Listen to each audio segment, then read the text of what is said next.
அனைவருக்கும் வணக்கம். தேசிய மரபு அறக்கட்டளை புதுவை அருங்காட்சியகம் முன்னெடுக்கும் தொன்மை பேசுவோம் 67வது கருத்தரங்கம். ஒவ்வொரு காரிக்கிழமையும் சிறந்த ஆளுமைகளை கொண்டு நடத்தப்பெறும் இந்நிகழ்வில் பங்கு பெறும் மாணவ மாணவியர், ஆசிரியர், பேராசிரியர் மற்றும் வெளிநாடுகளிலிருந்து பங்கு பெறும் அனைத்து துறை சார்ந்த அறிஞர்களையும் வரவேற்கிறேன். இன்றைய நாளின் கருத்துரையாற்ற இருக்கும் அறிஞர் ஆசிரியராக தனது கல்வி பணியினை தொடங்கி கல்வெட்டு துறையில் தன்னை ஈடுபடுத்திக் கொண்டு தனது 83வது அகவையிலும் இன்றளவும் ஓயாமல் தொடர்ந்து கல்வெட்டு பற்றிய அரிய செய்திகளை தொகுத்து வரலாற்று தொடர்புடைய 30க்கும் மேற்பட்ட புத்தகங்களை வெளியிட்டுள்ளார். புதுச்சேரியில் கல்வெட்டு துறையில் பல ஆண்டுகள் பட்டறிவு பெற்றவரும், புதுவையிலேயே கல்வெட்டுகளில் உள்ள எழுத்துக்களை படிக்கவும் பிறர் அரிய செய்திகளை விளக்கவும் ஐயாவை தவிர வேறு எவரும் இல்லை என்றே கூறலாம். புதுவை அருங்காட்சியகத்தின் முதன்மை புரவலரும் அறிஞருமான வில்லியனூர் கலைமாமணி புலவர் நா. வேங்கடேசன் ஐயா அவர்களை உரை நிகழ்த்த அழைக்கிறேன். ஐயா அவர்களுக்கு வணக்கம். ஐயா, தங்களின் உரையினை தொடங்கலாங்க ஐயா. வரலாற்றில் வில்லியனூர் பக்குவமாக கவிநூறு செய்து அக்கடப்போ என்னும் லோபரை குக்கலை ஆண்டர்கள் குயிலம்மையே என்ற தனிப்பாடல் திரட்டை உவேசா அவர்கள் படித்துவிட்டு இந்த குயிலம்மை இருக்கின்ற தலம் எங்கு இருக்கிறது என்று தேடியிருக்கிறார். ஓலைச்சுவடியை தேடும் போதெல்லாம் அவருக்கு அகப்படவில்லை. எனவே அவர் தன்னுடைய நண்பர் பிரான்ஸ் நாட்டிலே இருக்கின்ற ஜூலியன் வேன்சான் என்ற தன்னுடைய நண்பருக்கு கடிதம் எழுதி இந்த தலத்தை பற்றி பாரிஸிலே இருக்கின்ற நேஷனல் பிப்ளியோதெக்கிலே ஏதாவது ஒரு சுவடி இருக்கின்றதா என்று கேட்டிருக்கிறார். அவர் அங்கே நேஷனல் பிப்ளியோதெக்கிலே பார்த்துவிட்டு அங்கே ஒரு கைப்பிரதியாக ஒரு சுவடி வில்லை புராணம் என்ற ஒன்று வீரராக கவி அவர்கள் எழுதிய கைச்சுவடியாக இருக்கின்றது என்று சொல்லி சொன்னதோடு மட்டுமல்லாமல் அதை அவருடைய கைப்பட எழுதி, அவருக்கு தமிழ் நன்றாக எழுத படிக்க தெரியும், மரபு கவிதை சிறப்பாக எழுதுவார் ஜூலியன் வேன்சான், அவர் எழுதி உவேசாவுக்கு அனுப்புகிறார். உவேசா அவர்கள் அதை பார்த்துவிட்டு இவ்வளவு சிரமப்பட்டு அவர் தன்னுடைய கைப்பட எழுதி அனுப்பியிருக்கிறாரே என்று சொல்லி, அப்பொழுதெல்லாம் நகல் எடுக்கின்ற இயந்திரம் கிடையாது. ஆகையினாலே அந்த கருவி இல்லாமையினாலே உவேசா அவர்கள் அதை பார்த்து தன்னுடைய ஒரு படிவம் எடுத்துக்கொண்டு ஜூலியன் வேன்சான் அனுப்பியதை அவருக்கே திருப்பி அனுப்பிவிடுகிறார். பிறகு அந்த வில்லை புராணத்திலே இந்த திருக்காமீஸ்வரர், குயிலம்மை உடனுரை திருக்காமீஸ்வரரை சூரியன் வணங்கியதாகவும், சந்திரன் வணங்கியதாகவும், தென்றல் வணங்கியதாகவும், இந்திரன் வணங்கியதாகவும், திருமால் வணங்கியதாகவும் பாடல்கள் இருக்கின்றன. அவர் உவேசா அவர்கள் வில்லியனூருக்கு வருகின்றார். வந்து சூரியன் வணங்கிய இடம் ஒதியம்பட்டு, இன்றைக்கும் அந்த ஒதியம்பட்டு என்ற ஊர் இருக்கின்றது. சந்திரன் தங்கி வணங்கிய இடம் பிறையூர், இந்திரன் தங்கி அடங்கிய இடம் அரசூர், தென்றல் தங்கி வணங்கிய இடம் தென்றல், திருமால் தங்கி வணங்கிய இடம் சிங்கிரி கோயில். இந்த ஊருக்கெல்லாம் உவேசா அவர்கள் சென்று பார்த்துவிட்டு 1940 அந்த வில்லை புராணத்தை அவர்கள் அந்த உவேசா பதிப்பகத்தின் மூலமாக வெளியிடுகின்றார்கள். இந்த உவேசா அவர்கள் வெளியிட்ட பிறகு 2016 குடமுழுக்கு நடந்தது. அந்த குடமுழுக்கிலே மறுபடியும் அந்த வில்லை புராணத்தை வெளியிட வேண்டும் என்று வில்லியனூர் மக்கள் விரும்பி உவேசா நூலகத்தை கேட்டுக்கொண்டோம்.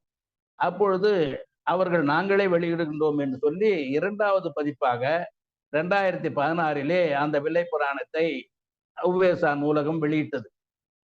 இந்த வில்லியனூரிலே இருக்கின்ற குயிலம்மை பற்றி காஞ்சிபுரம் சபாபதி மகாவித்வான் சபாபதியார் அவர்கள் குயிலம்மை மாலை என்ற ஒரு நூலை எழுதியிருக்கின்றார். அதோடு மட்டுமல்ல, இங்கு இருக்கின்ற கடவுள் ஆறுமுக கடவுள், அவருக்கு பெயர் முத்துக்குமார சுவாமி. அந்த முத்துக்குமார சுவாமி மீது முத்துக்குமார சுவாமி பிள்ளை தமிழ் என்று அருணாசல கவிராயர் ஒரு நூலை எழுதியிருக்கின்றார். பிறகு இந்த புதுவை கலவை கல்லூரியிலே தமிழாசிரியராக இருந்த சுப்பு ராமசாமியார் அவர்கள் வில்வவனத்து அந்தாதி என்ற ஒரு நூலை எழுதி அவரே பொழிப்புரையும் கருத்துரையும் எழுதி அதற்கு கோபாலனார் அவர்கள் தமிழ்கடல் டி.வே. கோபாலனார் அவர்கள் அதற்கு அணிந்துரை அளித்திருக்கின்றார்கள். பிறகு வண்ணச்சரபம் தண்டபாணி சுவாமிகள் வில்வநல்லூர் பதிகம் என்ற ஒன்றை எழுதியிருக்கின்றார். இதோடு மட்டுமல்லாமல் சென்ற திங்களிலே இந்த ஆண்டு 2023 அந்தாதி அன்பர் மாதன அருணாசலம் என்பவர் குயிலம்மை அந்தாதி என்ற ஒரு நூலை எழுதியிருக்கின்றார். இதை அனைத்தையும் சேர்த்து திருவாசக குழு கோமதி அம்மையார் அவர்கள் தொகுத்து வெளியிட்டிருக்கின்றார்கள். இவ்வளவு சிறப்பு வாய்ந்த இந்த கோயிலிலே 40 கல்வெட்டுகள் இருக்கின்றன. அந்த கல்வெட்டுகளும் சிறப்பான சமூக பண்பாட்டு செய்திகளை பறைசாற்றி கொண்டிருக்கின்றன இன்றைய வரைக்கும். ஆனால் இந்த வில்லியனூர் கோயில் கிபி 7ஆம் நூற்றாண்டிலே திருவாமாத்தூர் கல்வெட்டு, முதல் ராஜராஜனுடைய கல்வெட்டு, விடேல் விடுகு சதுர்வேதி மங்கலமான வில்லியநல்லூர், அதாவது குப்புசாமி அலியாஸ் ராமசாமி என்று சொல்வது போல விடேல் விடுகு சதுர்வேதி மங்கலமான வில்லியநல்லூர். எனவே வில்லியநல்லூருக்கு விடேல் விடுகு சதுர்வேதி மங்கலம் என்ற பெயர் இருந்திருக்கின்றது. விடேல் விடுகு சதுர்வேதி மங்கலம் என்பது என்ன என்று சொன்னால் பல்லவர்களுடைய விருது பெயர் விடேல் விடுகு என்பது. சதுர்வேதி மங்கலம் என்பது 4 மறைகளிலே வல்ல அந்த மறையவர்களுக்கு கொடுக்கப்பட்ட இடம் என்று பொருள். எனவே சதுர்வேதி மங்கலம் என்று அந்த மறையவர்கள் பண்டை காலத்திலே ஊர் பெயரையோடு இந்த சதுர்வேதி மங்கலம் என்றதையும் சேர்த்து தமிழ்நாட்டிலே இருக்கின்ற ஊர் பெயர்களெல்லாம் அவர்கள் சதுர்வேதி மங்கலமாக ஆக்கினார்கள். இன்றைக்கு அதை கல்வெட்டிலே நாம் ஒவ்வொரு ஊர் கல்வெட்டிலேயும் நாம் பார்க்கின்றோம். எனவே அந்த சதுர்வேதி மங்கலத்திலே இவர்கள் விடேல் விடுகு சதுர்வேதி மங்கலம் என்ற அந்த பல்லவர்களுடைய விருது பெயரினாலே இது 7ஆம் நூற்றாண்டிலே இருந்து இந்த கோயில் இருக்கின்றது என்பதற்கு ஒரு கல்வெட்டு சான்றோடு இருக்கின்றது. அதோடு மட்டுமல்ல, இந்த கோவிலிலே ஒரு சண்டிகேஸ்வரர் சிற்பம் இருக்கின்றது. அது பல்லவர் காலத்து சிற்பம். அந்த சிற்பமும் எனவே இப்பொழுது கல்வெட்டினாலேயும் சிற்பத்தினாலேயும் 7ஆம் நூற்றாண்டு அளவிலே இருக்கின்றது என்பதை நமக்கு கண்கூடாக பார்க்கின்றோம். இதுவே அல்லாமல் முதற் குலோத்துங்கன், 3ஆம் குலோத்துங்கன் அவர்களுடைய கல்வெட்டும், பிறகு தோப்பரிஞ்சிங்கன் கல்வெட்டு, பாண்டியர் காலத்து கல்வெட்டு, விஜயநகர பேரரசர்களுடைய நாயக்கர்களுடைய கல்வெட்டு, இவை எல்லாம் இங்க கோவிலிலே இருக்கின்றது. அதோடு மட்டுமல்ல, நம்முடைய நாட்குறிப்பு வேந்தர் ஆனந்தரங்க பிள்ளை என்பவர் புதுவையிலே இந்த இருமொழி புலமையர்களாக இருந்து பிரெஞ்சுக்காரர்களுக்கு பிரெஞ்சு மொழியை சொல்லி தமிழ் மொழிக்கும் சொல்லி இருக்கின்ற அந்த திவானாக இருந்தவர் ஆனந்தரங்க பிள்ளை. அந்த ஆனந்தரங்க பிள்ளை நாட்குறிப்பு எழுதுகின்றார். அதிலே இந்த கோவிலை பற்றி தெற்கு கோபுரம் பிரெஞ்சுக்காரர்களுக்கு பகைவர்களுடைய நடமாட்டத்தை அடைகின்ற வாட்ச் டவராக இருந்தது என்று அந்த ஆனந்தரங்க பிள்ளை நாட்குறிப்பிலே அவர் எழுதியிருக்கின்றார். எனவே இப்படி பல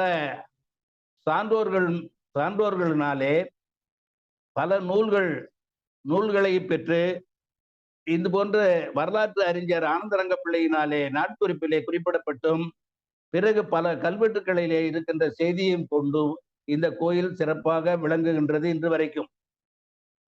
இப்பொழுது அங்கு இருக்கின்ற கல்வெட்டுகள் என்ன சொல்லுகின்றன அப்படி என்பதை பார்ப்போம். அந்த கல்வெட்டிலே முதலிலே பட்டமானங்காத்தான், உலகலாம் வென்றான், வென்று மண் கொண்டான், காளிங்கராயன் போன்ற விருது பெயர்கள் கைக்கோள முதலிமார்களுக்கே உரியன. அந்த விருது பெயர்களை அந்த ஊரிலே வாழ்கின்ற வெத்தலக்கார நாயக்கர்கள் சூட்டி மகிழ்கிறார்கள். அப்பொழுது இந்த கைக்கோள முதலிமார்கள் அரசு அதிகாரியின் இடத்திலே சென்று எங்களுக்குரிய விருது பெயராகிய பட்டமானங்காத்தான், உலகலாம் வென்றான், வென்று மண் கொண்டான், காளிங்கராயன் போன்ற விருது பெயர்களை இவர்கள் சூட்டி மகிழ்கின்றார்கள் என்று முறையிடுகின்றார்கள். அப்பொழுது அதிகாரிகள் பாராமுகமாக இருந்துவிடவே இந்த கைக்கோள முதலிமார்கள் எல்லாம் சேட செட்டிமார்களையும் சேர்த்து கொண்டு, அதாவது இந்த இருவருக்கும் நெய்தல் தொழில் உண்டு. இந்த நெய்தல் தொழிலை செய்கின்றவர்கள் ஊரை விட்டே சென்று விட்டால் ஆடைகள் நெய்வது தடைப்படும்.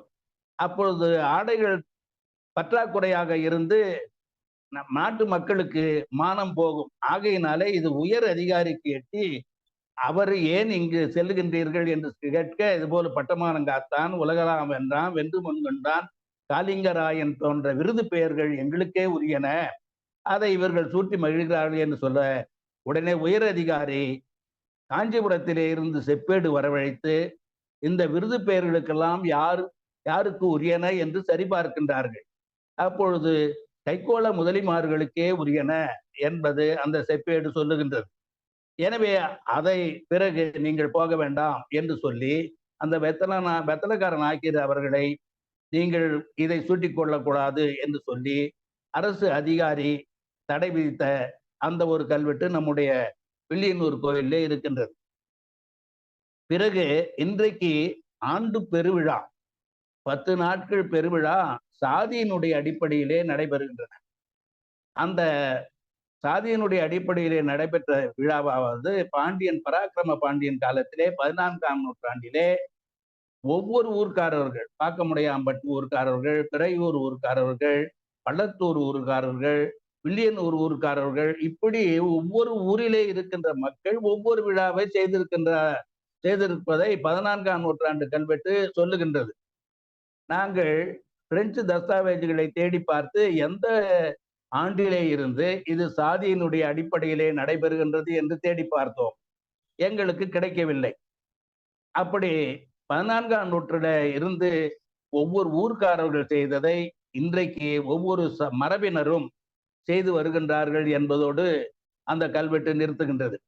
பிறகு கோப்பெருஞ்சிங்கன் காலத்திலே இருந்த கோவிலிலே இருக்கின்ற பசுக்கள், கன்றுக்குட்டிகளை எல்லாம் தணிக்கை செய்கின்றார்கள். அந்த தணிக்கையிலே 2 பசுக்கள், 4 காளைகள் இவையெல்லாம் குறைவுபடுகின்றன. இது யாரிடத்திலே இருக்கிறது என்று பார்த்து அந்த கோயிலிலே பணியாற்றுகின்ற சிவாச்சாரியர்களிடையே இருக்கிறது என்று சொல்லி, பிறகு அவர்களுக்கு முப்போதும் திருமேனி தீண்டுவாராயினும் தப்பேது செய்யினும் தண்டனை உண்டு என்று சொல்லுகின்ற அந்த 3 போதும் காலை, நண்பகல், மாலை முப்போதும் திருமேனி தீண்டுவார். திருமேனி என்று சொன்னால் இறைவனுடைய திருமேனி. திருமேனியை தீண்டுகின்றவர்களாக இருந்தாலும் தப்பு செய்தால் அவர்களுக்கு தண்டனை உண்டு என்று சொல்லுகின்ற ஒரு கல்வெட்டும் இங்கே இருக்கின்றது. பிறகு வால்வரி என்ற ஒரு கல்வெட்டு இருக்கின்றது. வால் இருக்கின்ற விலங்குகளுக்கெல்லாம் வரி போட்டிருக்கின்றார்கள். அந்த வால்வரியை பற்றி தமிழகத்திலே இருக்கின்ற கல்வெட்டுகளையும் வால்வரி என்று சொல்லும்.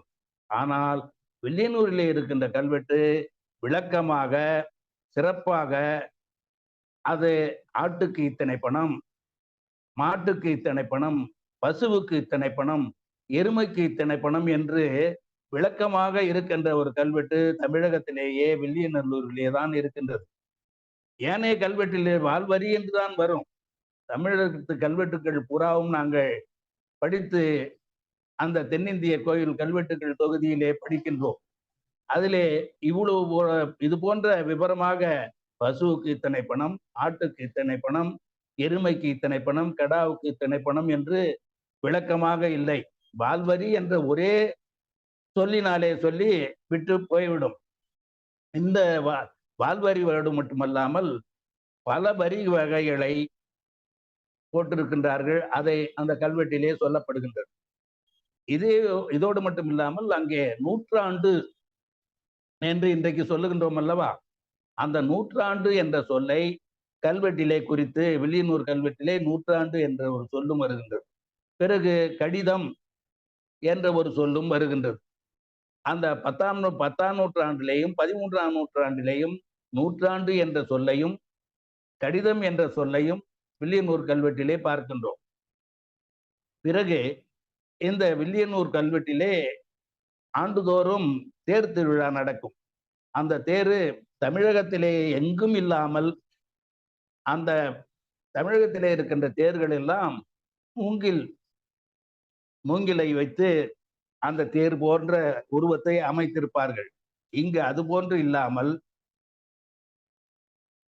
அந்த உச்சி வரை தேக்கு சட்டங்களினாலே முன்பே செய்து வைத்திருப்பார்கள். இது அது ஒன்று மட்டுமல்ல, அந்த அச்சு பிரான்ஸ் நாட்டிலே இருந்து வந்த அச்சு 2 அச்சுகளும், பிறகு இங்க இருக்கின்ற காண்டாமணியும் பிரான்ஸ் நாட்டிலே புரோரோ என்ற ஊரிலே இருந்து வந்த காண்டாமணி, பிரான்ஸ் நாட்டிலே இருக்கின்ற மணி. எனவே இப்படி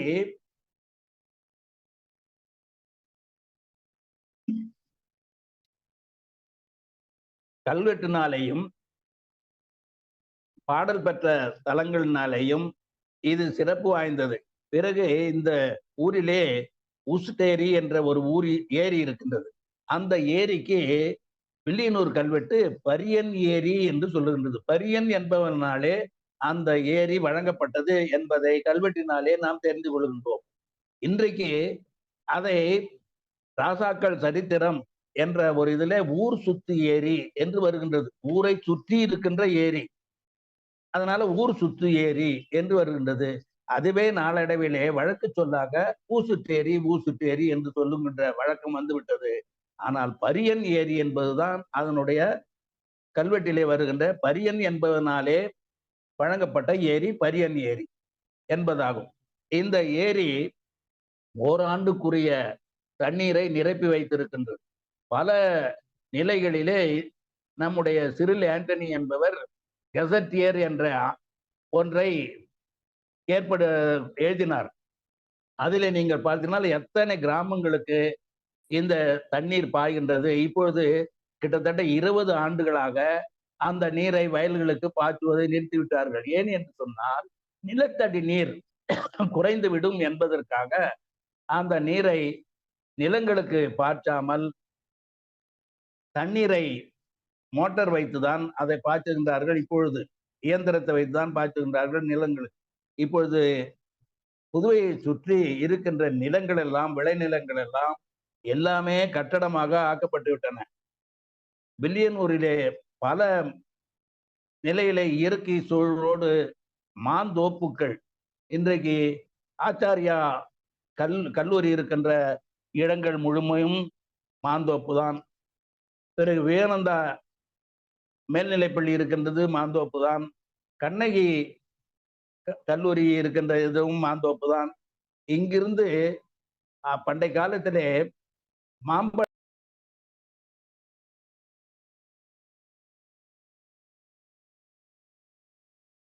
இப்படி இருக்கின்ற ஒரு இயற்கை சூழ்நிலையோடு வில்லியனூர் இன்றைக்கும் இருக்கின்றது.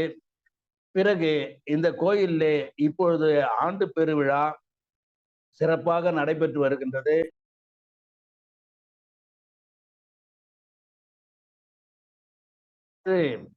சிறப்பாக அரசினுடைய ஆதரவிலே பல செயல்களை செய்து வருகின்றார்கள். எனவே இந்த வில்லியனூர் ஒரு நடுநாயகமாக சிதம்பரத்தை போன்று அந்த ஊரினுடைய நடுவிலே கோயில், 4 மாட வீதி எல்லாம் இருக்கும். எனவே சிதம்பரத்தை பார்க்க குட்டி சிதம்பரம் போல இது தோற்றமளிக்கும்.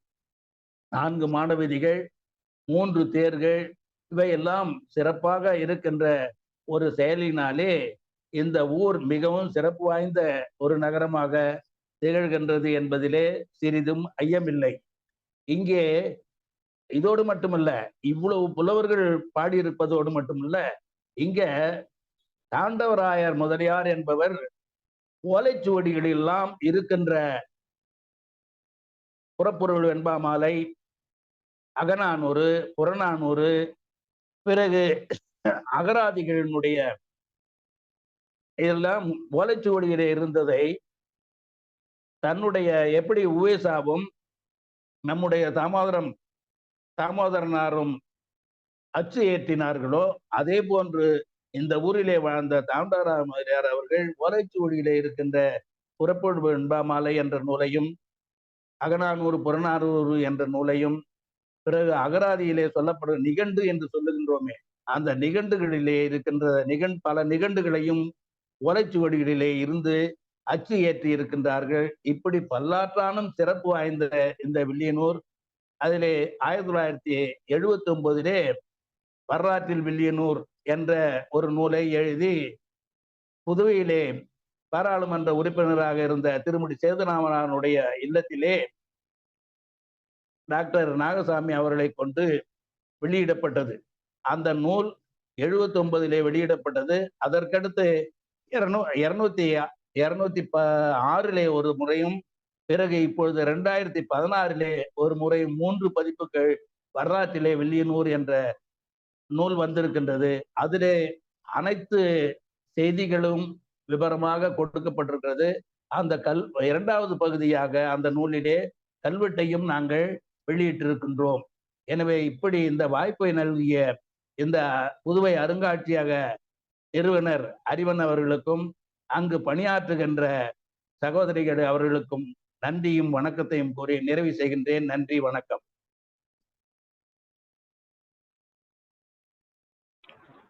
ஐயா அவர்களுக்கு நன்றி. பங்கேற்பாளர்கள் ஏதேனும் கேள்விகள் இருப்பின் ஐயாவிடம் கேட்டு பயன்பெறலாம்.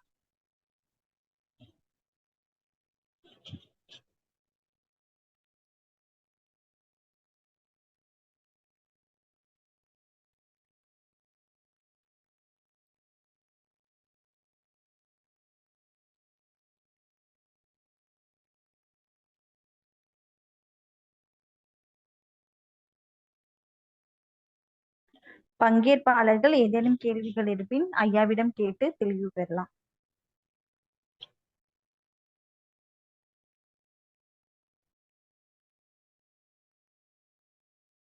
ஐயா நிறைவுக்கு போயிடலாங்க ஐயா. சரிம்மா. நன்றி உரையினை வழங்க புதுவை அருங்காட்சியக ஆராய்ச்சி நூலகத்தின் நூலகர் செல்வி சீவாவேலு அவர்களை அழைக்கிறேன்.